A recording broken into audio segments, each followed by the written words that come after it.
Greetings, everyone. This is Rock and Roll Spot coming at you with the weekly comic book write-up. We've covered most of this week's books. Now it's time to move on to, well, kind of more hard to categorize books.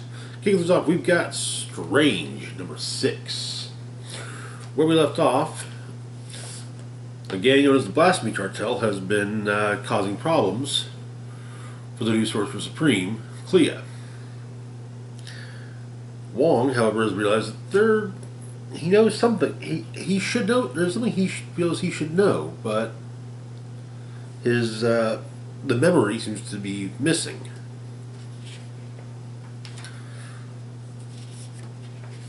So Wong takes Bats for a walk one night to Chinatown, and he goes to the bar with no doors. Explained that the bartender, Flickering Jenny, was cursed by a witch some years ago with a constantly changing appearance, which has made it difficult for her to hold down work in the mundane world. But he asks about the Blasphemy Cartel, and even it adds that he should know more about them than he does. But Jenny explains that the Blasphemy Cartel would be crazy to make any trouble in the bar with no doors. Agatha Harkness is there. Scarlet Witch. And so, during all this, Wong is also reflecting on his past and the fact, for example, that his father and his grandfather before him even have all been guardians of the Sorcerers Supremes. The idea being that they're supposed that their Sorcerer Supreme should not outlive their Sorcerer Supreme. They should not outlive their Sorcerer Supreme. And, well, Wong has.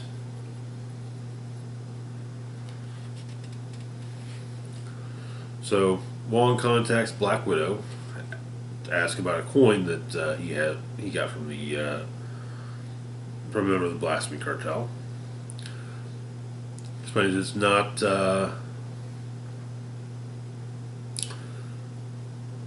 from Hydra's Department of Occult Armaments, nor is it 666 Commando, which is Department H's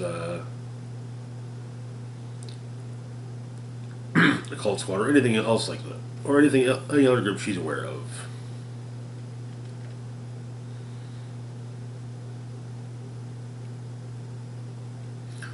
But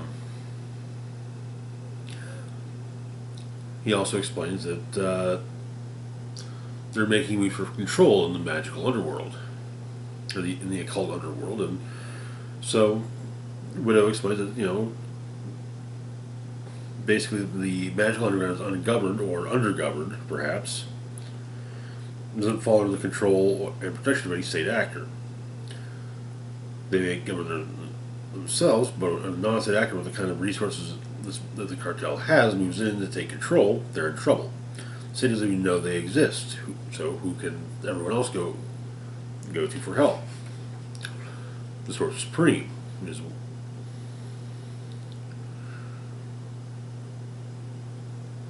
But Wong is then attacked by, I use the word attack loosely, by a group called the Lost Boys, described as being gutter punk street gangsters, hot among pixie dust and ready for violence. The leader of which looks suspiciously similar to the mutant leader, or at least the mutants from Dark Knight Returns. Wong hands them all their asses, and, basically takes out his stress on them. But there's somewhere else Wong can potentially go to for answers. The X-Men, namely Jean Grey. So Wong and Bess go to the treehouse And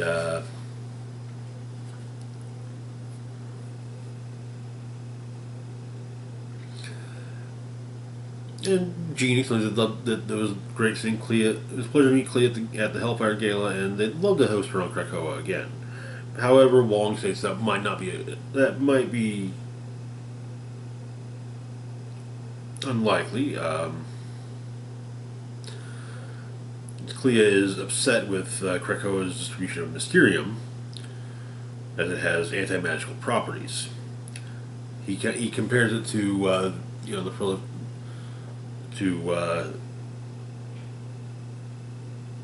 he puts it. She's regarded as an act of aggression on par with building and distributing sentinels or backing a currency with Terrigen and Misc, which Jean sees as unfortunate, but adds that it wasn't intended as such, and they would like to put Clea's mind at ease if possible. And but Jean helps Wong find the missing memories, though they've been hidden in a very that makes it actually rather painful for Wong to have Jean dig them out.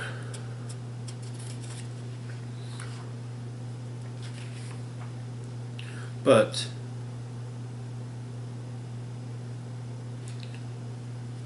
and so he sees who the leader of the Blasphemy Cartel is.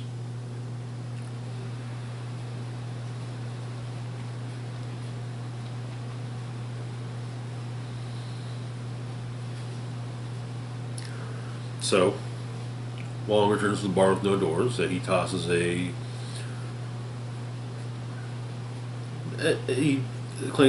to Flickering Jenny as she's leaving that, he realized she forgot to tip her. And so he tosses her a coin. A coin made of Mysterium. Powerful anti-magic enough to break the glamour of concealment. And we get I don't know if this is new, but to me the concept makes sense, but the actual existence is new to me. Turns out to be former WAN director Pandora Peters, not Flickering Jenny.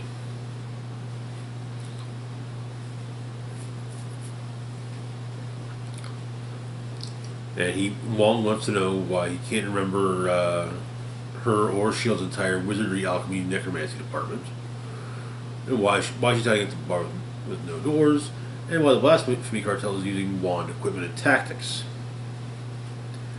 But former director Peters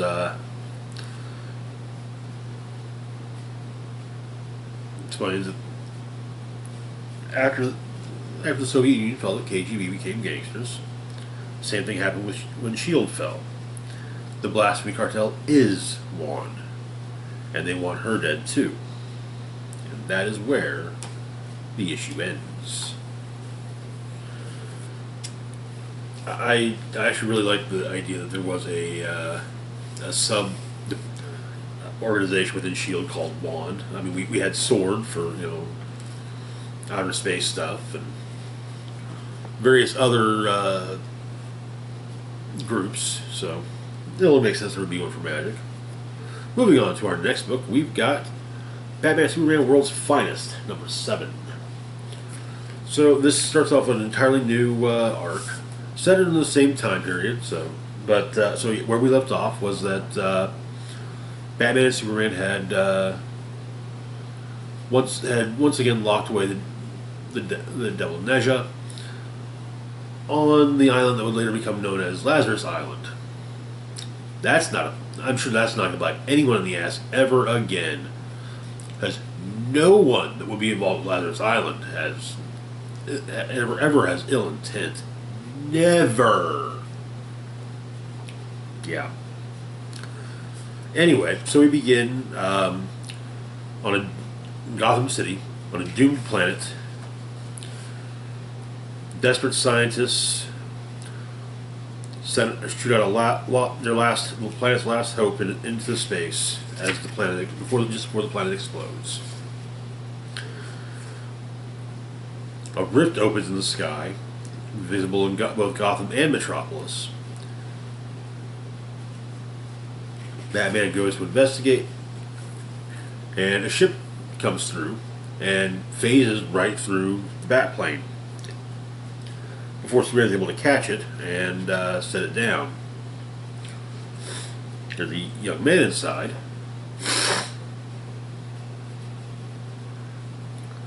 By the name of David Sakala. He explains that his parents, Gale and Asher, live in parallel worlds. He didn't, but the drive for the pod he was in, they call it a hypertime drive, could travel to alternate realities. It was supposed to be a test probe, but the planet exploded, and so. But something happens which causes them to heat up and glow with the heat. Superman takes Robin and David to the fortress, while Batman wants to check some things out.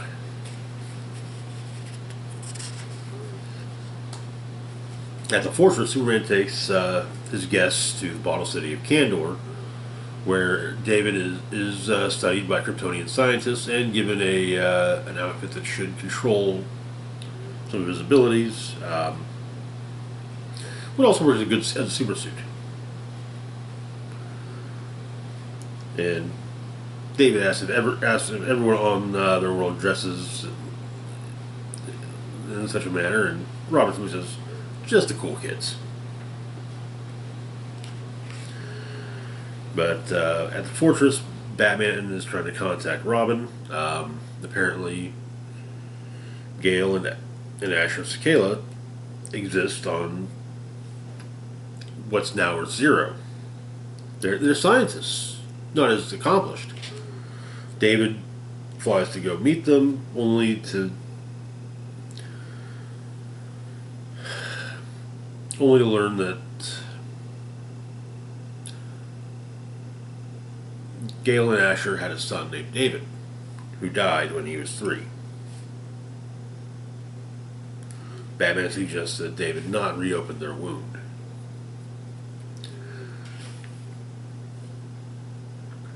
At the Batcave, Batman is ready to discuss what to do with David, while Robin does his best to comfort him.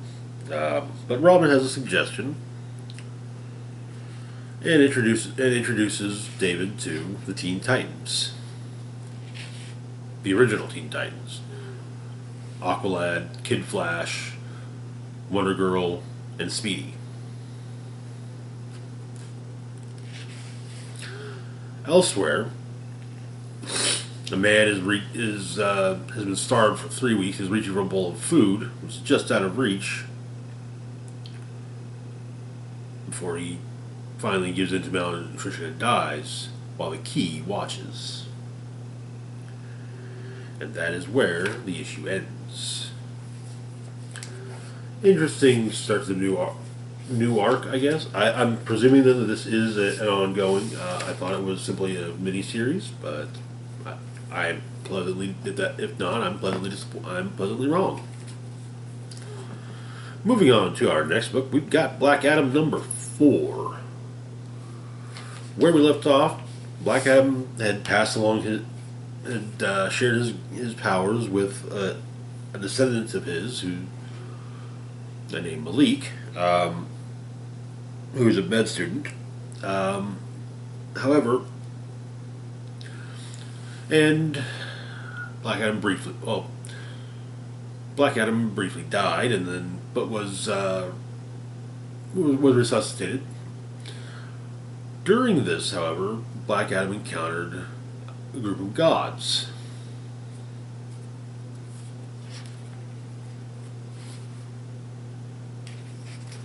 The issue begins. Malik wakes up and Theo Adam is gone. Adam goes to talk to his State Department contact Shep and tells him what happened.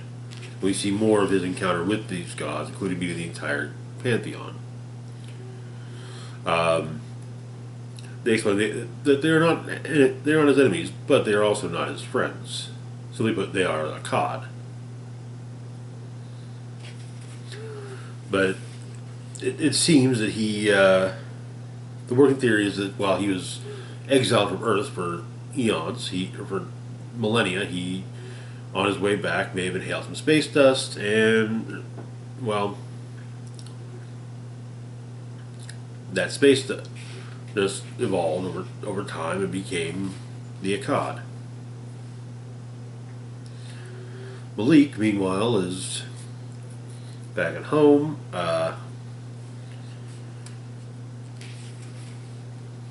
Got to take care of his niece. But they aren't the only one there. Etrigan is, and Etrigan attacks Malik, seeming to test him, but also at the same time trying to warn him about Theo Adam. Kind of, don't trust him.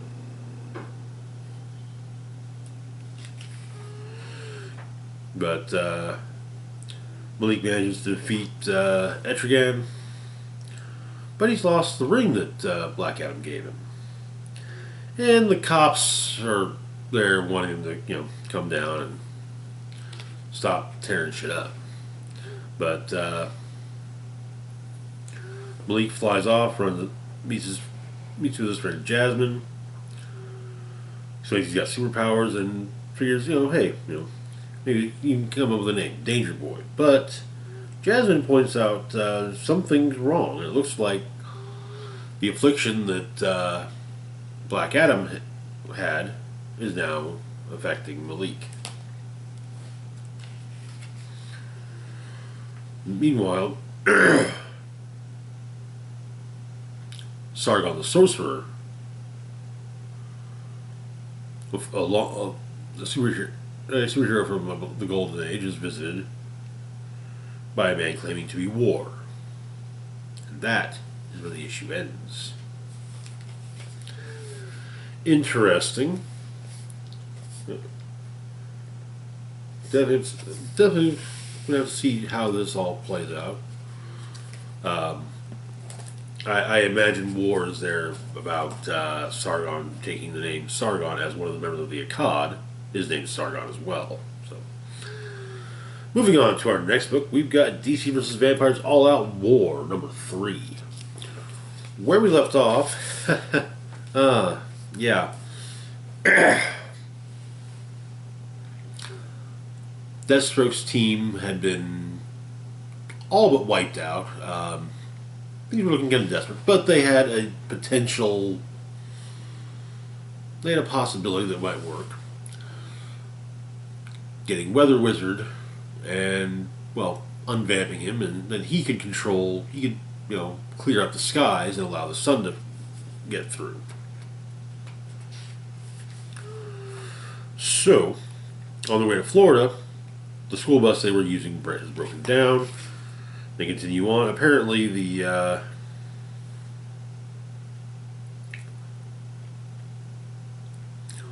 human slaves of the blood farm are being fed with nutrients from what appears to be Swamp Thing. But they run into some trouble for a couple of vampires and a potential ally, Batwoman. But Batwoman is also a vampire. So they join forces. Apparently Batwoman's working for Damien. And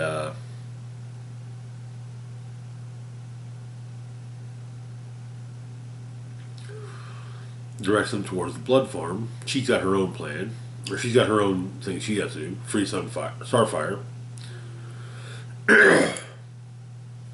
Apparently Starfire is kept with her powers inhibited in order to fuel Baron Cinder, formerly known as Superman.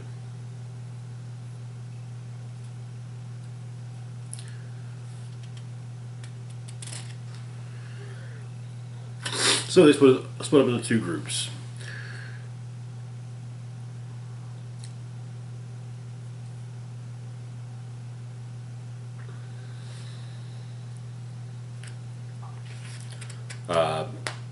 Batwoman takes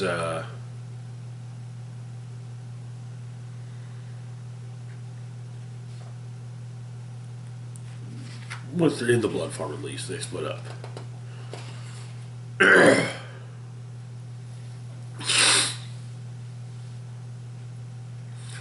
But they do have it. They have it. There's another strike that includes Midnighter,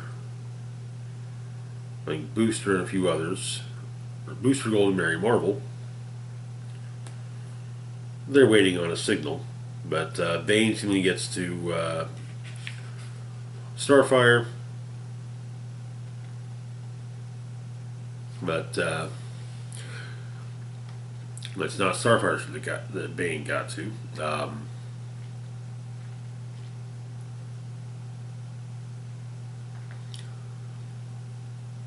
Azrael, Slade, and Batwoman make it to actually do free Starfire.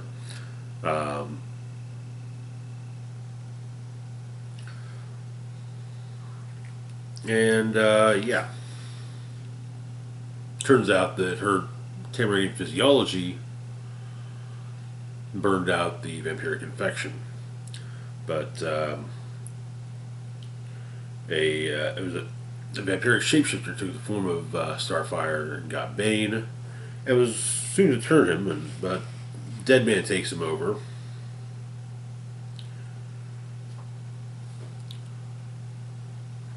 And as Azrael ends up killing the other vampire, but she points out that Azrael having been turned back to human, well, the system's starting to get louder and louder in his mind.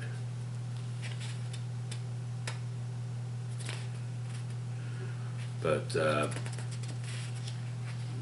yeah, Bane is killed by the shapeshifter. Meanwhile, the Baron brings forth some of his army to take on this attack.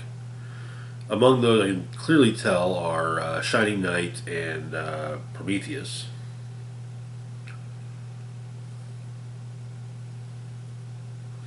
And I think we've also got a version of Knight, the Batman of England. In our backup story, Dark Birth, Dick Grayson has been brought to the an enclave of vampires by his sister, the mayor of Bloodhaven. And, well, they want to take down the current queen. But Dick's not having it, and so he tries to fight his way out. But, well, yeah, the numbers are very much against him. But Dick Grayson being, Dick Grayson, he's going to try, and, well,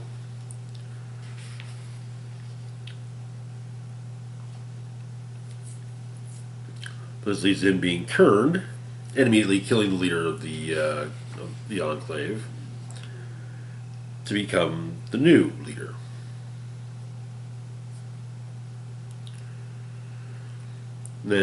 However, now, yes, he will be going for Mary Queen of Blood, and that is where the issue ends. I like the whole idea that rather than have each issue of DC versus Vampires being split up into having the two different stories. We've got the secondary miniseries to kind of supplement the primary miniseries. But moving on to our next book, we've got DCeased War of the Undead Gods, number 2. This nifty little acetate cover. We also have a neat variant based on, apparently there will be a series of these homage variants, homaging the four covers, the four variant covers X-Men #1 by Chris Claremont and Jim Lee. And yes, they will connect. So once they've got all of them, yeah, there will be a picture likely posted on my Instagram of the four covers together. So where we left off, Brainiac, a heavily damaged Brainiac, had arrived at Earth 2 after Superman had been returned in Fjord.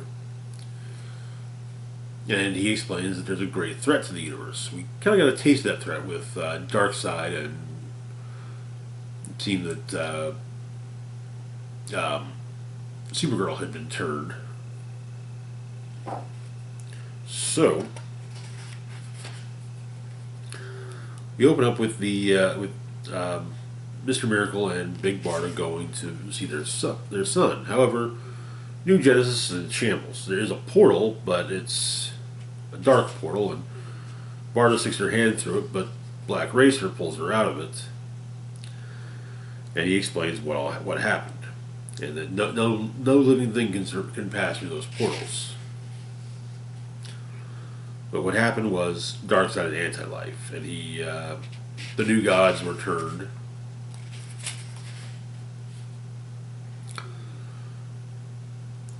So Brainiac then relates all this to everything that occurred with Darkseid, everything else that occurred with Darkseid, to Superman and Guy Gardner, and Lois Lane and Batman. So Korugar was attacked by the forces of anti-life, and they sent out a distress call. A distress call which was intercepted by quite likely the most infamous Korugar, Paul Sinestro. So he took he sent World to Korugar. During this whole conversation, Guy Gardner's just like, yeah, okay, sure, whatever. You're a bad guy. Why should we believe you? And Guy's, well, Guy. But the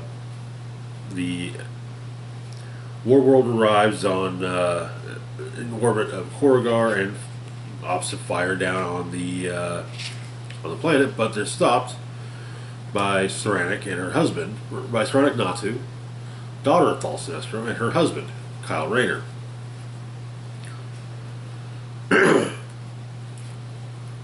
Sinestro's trying to explain, no, this is in defense of the planet, not to harm it. However, Supergirl shows up and has been infecting Warworld with the anti-life virus. That when Darkseid attacks, Sinestro and Saranic attempt to hold him off, but they can't. However, and Darkseid kills Sinestro, and his ring, Sinestro's ring, goes to Sinestro, goes to Darkseid, making him even worse. He controls Warworld. He's just wiped out Korugar. Yeah, things aren't looking good. Yeah, okay, it's not back. And that is it for now. I've been loving all the DCeased stuff, so yeah. And it makes sense that Darkseid would be seen as worthy of a Sinestro core ring. Guy being, well, Guy Gardner, yeah, that tracks. Anyway, like I said, that's going to do it for now. As always, feel free to like, share, and subscribe. Links to my Facebook, Twitter, Patreon, and PayPal account in the description box down below. This is Rock and Roll Spock signing off, saying, live long and rock hard.